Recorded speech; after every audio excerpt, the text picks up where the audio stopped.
Ya, sebelumnya Assalamualaikum warahmatullahi wabarakatuh. Perkenalkan, nama saya Aldino, NIM D600190106, nama asisten pengampu Muhammad Fauzan. Di sini saya ingin mempresentasikan hasil praktikum pemrograman komputer tahun 2020 dari modul 1 hingga modul 4. Sekarang kita masuk ke dalam modul yang pertama, yaitu Python dasar. Pengertian Python. Python adalah bahasa pemrograman interpretatif multiguna dengan filosofi perancangan yang berfokus pada tingkat keterbacaan kode. Python diklaim sebagai bahasa yang menggabungkan kapabilitas, kemampuan dengan sintaks kode yang sangat jelas dan dilengkapi dengan fungsionalitas pustaka standar yang besar atau komprehensif. Python adalah sebagai bahasa pemrograman dinamis yang dilengkapi dengan manajemen memori otomatis, seperti hanya bahasa pemrograman dinamis lainnya. Sekarang kita masuk ke dalam kelebihan dan kekurangan Python. Python memiliki beberapa kelebihan, diantaranya Python mudah dipelajari bahkan untuk pengembang pemula.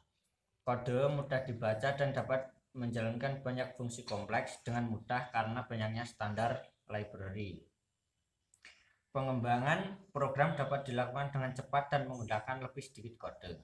Bersifat object oriented programming, mendukung multi-platform dan multi-sistem, memungkinkan membuat program dengan skala paling rumit dengan mudah.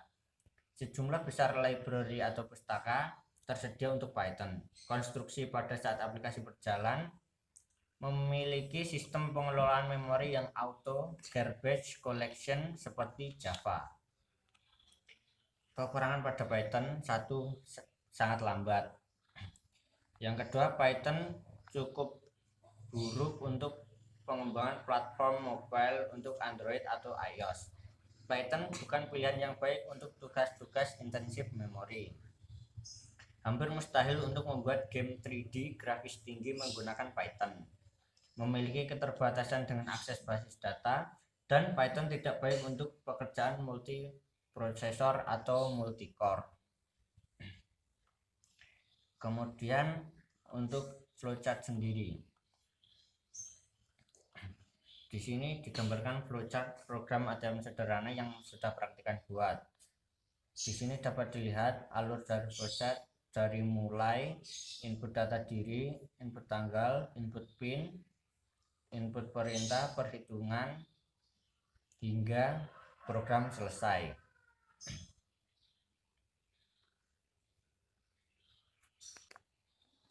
Ya, sekarang kita masuk ke dalam menu pengandaian. Di sini ada perintah while digunakan untuk pengandaian jika kita ingin menu pengulangan jika kita ingin mengulang perintah-perintah yang telah dimasukkan tadi. Kemudian untuk program pengandaian if, jika menu sama dengan 1 maka akan muncul perintah seperti ini, if dan else. Itu merupakan program pengandaian. Kemudian untuk tipe data, praktikan menggunakan tipe data dictionary untuk menghitung sisa saldo jika telah melakukan transaksi. Di sini pada script bertuliskan nama sama dengan input, masukkan nama, digunakan sebagai perintah untuk mengisikan nama. Kemudian name sama dengan input name digunakan untuk mengisikan name. Kemudian pin sama dengan input, masukkan pin. Pin seperti tertera pada di atas ATM pin sama dengan 2932. Kemudian if pin sama dengan 2932 digunakan untuk program pengandaian. Jika seandainya pin yang dimasukkan 2932 maka akan keluar print pin benar, maka menunjukkan pin yang dimasukkan benar dan akan muncul menu dari 1 sampai 4 seperti ini. Kemudian else, jika pin yang dimasukkan bukan seperti pin di atas maka akan print kode salah, maka akan muncul peringatan bahwa pin yang dimasukkan salah. Kemudian print input, masukkan pin, maka kita disuruh untuk memasukkan pin kembali. While menu merupakan program pengulangan. Print 1 cek saldo ini, maka pada program while ini digunakan untuk menampilkan menu kembali. Kemudian program pengandaian if menu sama dengan 1 digunakan untuk apabila kita memilih menu nomor 1, maka menu sama dengan int input f jumlah saldo Anda saldo, maka akan digunakan untuk menampilkan saldo yang kita punya. If menu sama dengan 2 digunakan apabila kita memilih menu nomor 2. Maka if saldo lebih kecil dari 50.000 digunakan untuk menampilkan jumlah saldo kita, maka print saldo Anda tidak cukup, maka akan keluar peringatan bahwa saldo kita tidak cukup. Kemudian else tunai sama dengan int input jumlah penarikan Anda, digunakan untuk memasukkan jumlah penarikan. Saldo sama dengan saldo kurangi tunai, ini untuk menghitung jumlah saldo ya akhir. Print sama dengan f saldo ditarik sama dengan tunai, maka digunakan untuk mengisikan jumlah saldo yang ditarik. Print sisa saldo sama dengan saldo, maka ini digunakan untuk menampilkan sisa saldo yang saldo akhir yang kita miliki. Ya, sekarang kita masuk ke dalam modul 2 yaitu Python GUI dengan PySide 2. Sekarang pengertian dari PySide. PySide 2 adalah pengikat Python dari cross-platform GUI Toolkit Qt yang saat ini dikembangkan oleh The Qt Company di bawah proyek Qt untuk Python dengan porting PySide untuk bekerja dengan Qt 5 bukan Qt 4. Kemudian GUI atau Graphical User Interface digunakan untuk menunjukkan seperangkat antarmuka dengan sistem komputasi yang melibatkan gambar yang ramah pengguna daripada perintah teks yang membosankan. GUI datang untuk menyelamatkan banyak antarmuka baris perintah yang selalu digabungkan dengan kurva pembelajaran tidur, karena belajar dan menguasai perintah membutuhkan banyak upaya karena sifatnya yang tidak intuitif.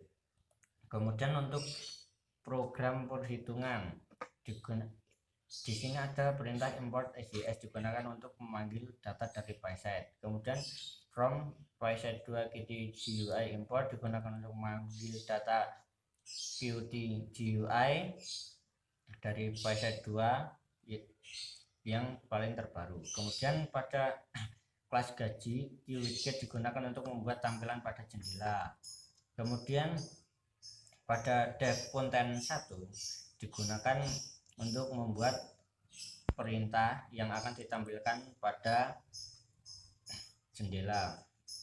Kemudian dev content 2 digunakan self.combo box. Di sini ada combo box, maka combo box ini nanti jika ditekan akan menampilkan self.line1.add-items. Ini digunakan untuk menampilkan nama-nama karyawan yang bekerja pada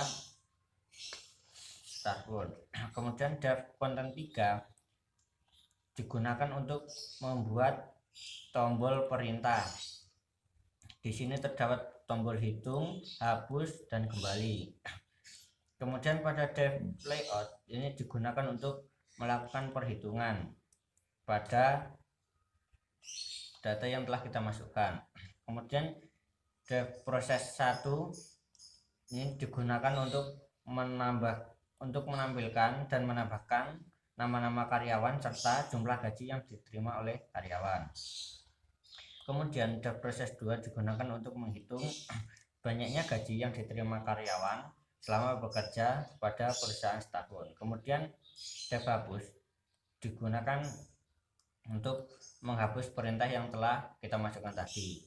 Pesan sama dengan key message box.question self peringatan apakah yakin ingin menghapus digunakan untuk menampilkan perintah apakah kita ingin menghapus data yang telah kita masukkan.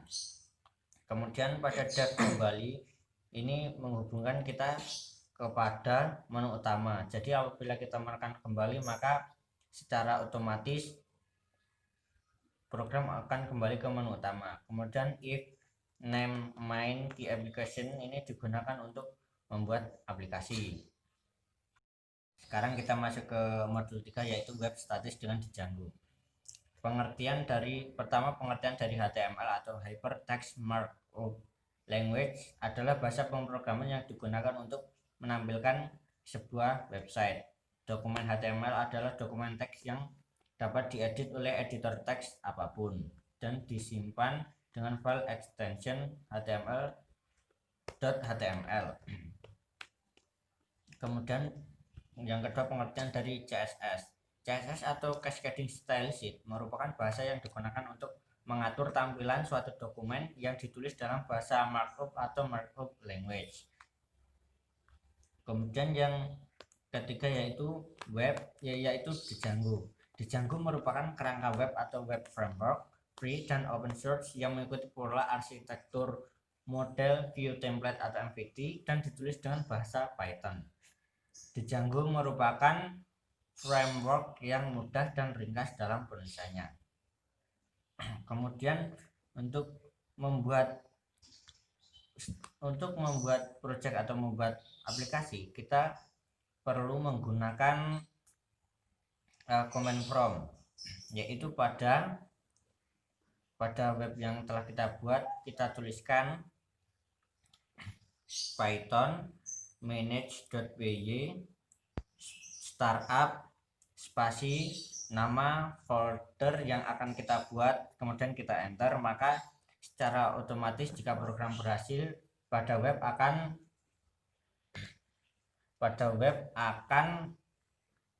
muncul secara otomatis folder halaman yang telah kita startup tadi. Kemudian untuk pembuatan template, kita membuat pada Sublime Text. Contoh pada folder kontak, pada caranya yaitu pada folder kontak kita klik kanan, kemudian kita new folder, kemudian folder itu kita namakan dengan template. Kemudian pada template kita membuat folder kembali yaitu kontak. Pada folder kontak ini kita membuat file kontak.html. Maka begitu cara untuk membuat HTML pada halaman. Kemudian penjelasan script HTML dan CSS. Di sini pada template ada home HTML. Load static digunakan untuk memanggil perintah yang telah dibuat. Doctype.html ini digunakan untuk menentukan jenis dokumen yaitu HTML. Kemudian HTML digunakan untuk memulai pembuatan proses HTML. Kemudian pada head digunakan untuk membuat bagian kepala pada halaman, yaitu title Amazing, judul dari halaman yang saya buat adalah Amazing. Kemudian rel icon static ini digunakan untuk menampilkan logo pada halaman yang saya buat. Kemudian style sheet Amazing.css ini digunakan untuk menghubungkan CSS dengan halaman. Kemudian body digunakan untuk membuat bagian kerangka pada halaman. Pada bagian kerangka ini menggunakan kelas menu, kelas cam, dan kelas food. Pada kelas menu terdapat home, about, Amazing, our team, kontak, dan produk. Ini digunakan untuk menampilkan halaman yang bisa kita pilih selanjutnya. Kemudian pada kelas cam menampilkan welcome to Amazing, hanya sebagai kata sambutan. Kemudian explore as ini merupakan sebuah tombol yang nantinya dapat kita tekan untuk menuju ke halaman selanjutnya.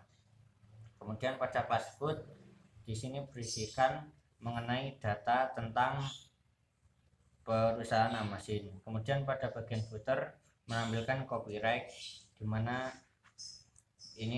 copyright ini berisi tentang pembuat Amazing. Ya, sekarang kita masuk ke dalam modul 4 yaitu web dinamis dengan Django.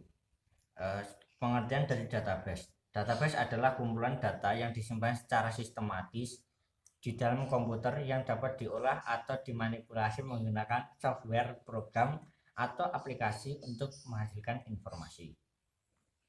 Database merupakan sekumpulan informasi yang saling berkaitan pada suatu objek tertentu pada tujuan tertentu pula. Database adalah susunan rekor data operasional lengkap dari suatu organisasi atau perusahaan yang diorganisir dan disimpan secara terintegrasi dengan menggunakan metode tertentu dalam komputer sehingga mampu memenuhi informasi yang optimal yang dibutuhkan oleh para pengguna.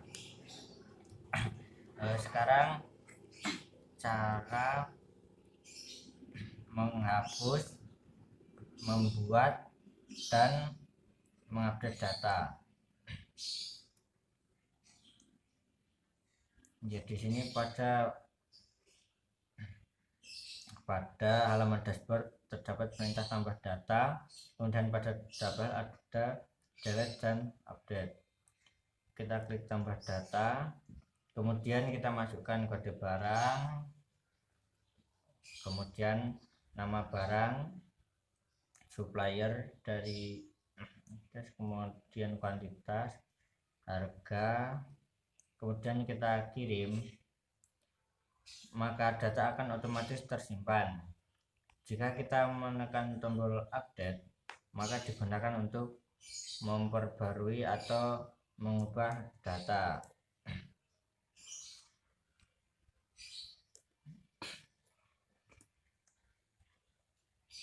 Kemudian kita kirim, maka data akan otomatis terubah. Jika kita menekan tombol delete, maka data akan otomatis terhapus dari program yang kita buat.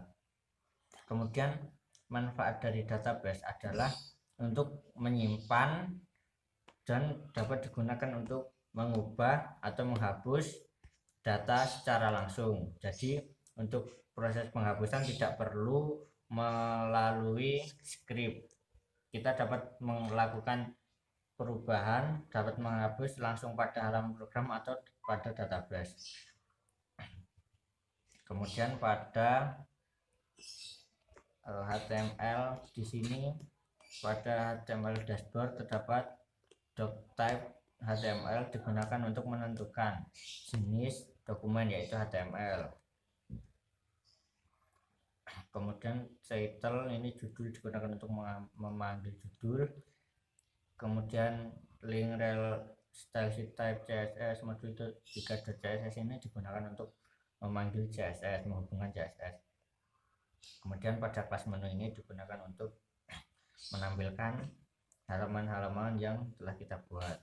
Kemudian pada kelas dashboard, kelas tombol href dashboard yang G ini digunakan untuk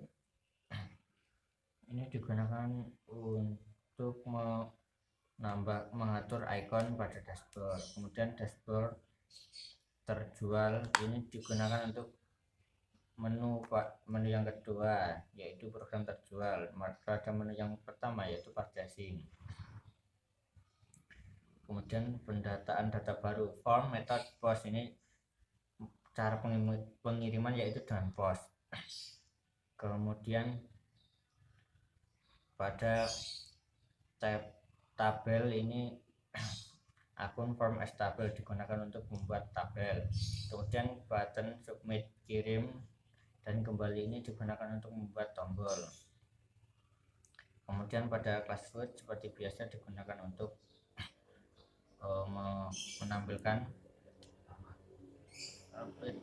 menampilkan kantor dari perusahaan Amasin.